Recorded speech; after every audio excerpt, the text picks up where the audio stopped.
For an elementary parent who's coming into the system, the first thing you really want to do is explore your options. You want to investigate what schools are close to your house, what schools can you easily get to.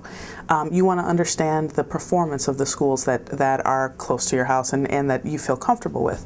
You want to narrow down the consideration set. We've got over 400 elementary schools, so you have to pick a subset of those when you think about applying. You also want to investigate what your neighborhood school is. This is a very important choice. This is the school that is your right to go to at any time during the process. You don't have to apply to your neighborhood school. You can just register when that period opens. You can go to apply.cps.edu.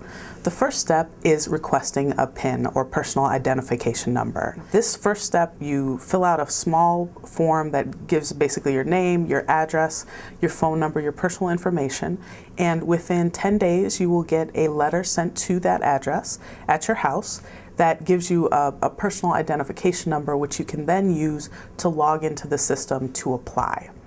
Again, you would go to apply.cps.edu for that second step and log into the system with your PIN, and then you'll be able to have a username and password in our system. At that point, you only need one PIN per family, so you can add as many children as you have to apply through our system.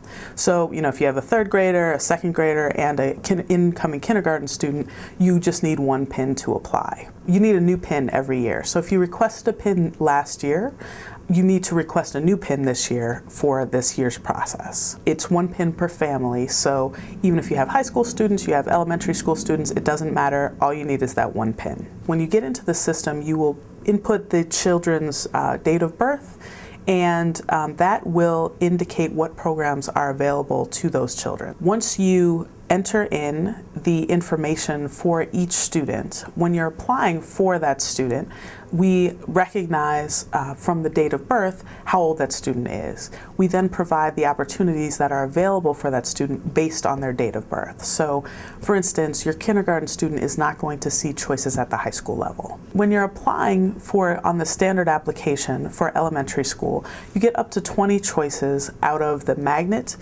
cluster, and open enrollment schools. So you can choose up to 20.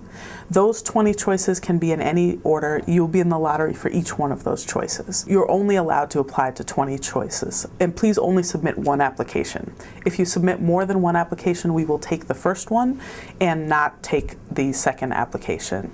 If you need to modify your choices, we do have application modification forms that can be found online at cpsoae.org. The deadline for all applications is December 14th. This is very important. We will not accept any applications that are received after December 14th. For our C schools, our selective enrollment elementary schools, you can choose up to 6 programs. We ask you to rank those programs in your order of preference, and you will be considered at each one of those programs in order. We'll try to get you your highest choice based on your child's test score and the seats that are still available. After you've submitted your selective enrollment elementary application, we will contact you with a test date. Testing starts in November and runs through February, and essentially is on a first-come, first-served basis.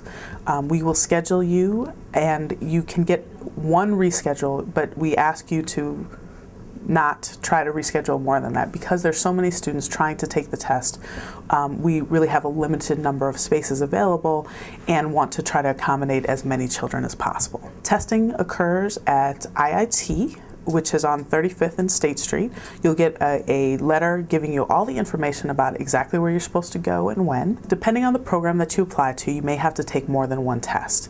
For instance, if you're a kindergarten student and you're applying for both a gifted and a classical program, that's actually 2 different tests. So you will be scheduled for each test according to the programs that you've selected on your application. Selections for both selective enrollment elementary and magnet cluster and open enrollment schools will occur the 3rd week of March, and we will send out notification at that time.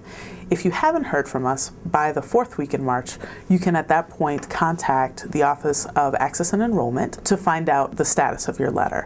Keep an eye out on cpsoae.org, and we will post updates as to when the letters have gone out so that you know exactly when to expect your letter. If you apply for both selective enrollment elementary schools and magnet cluster, and open enrollment schools, you will get 2 separate letters, one for each application you filled out. The magnet cluster, and open enrollment letter will list your status at every school you applied to. Maybe you got in, maybe you got on the wait list.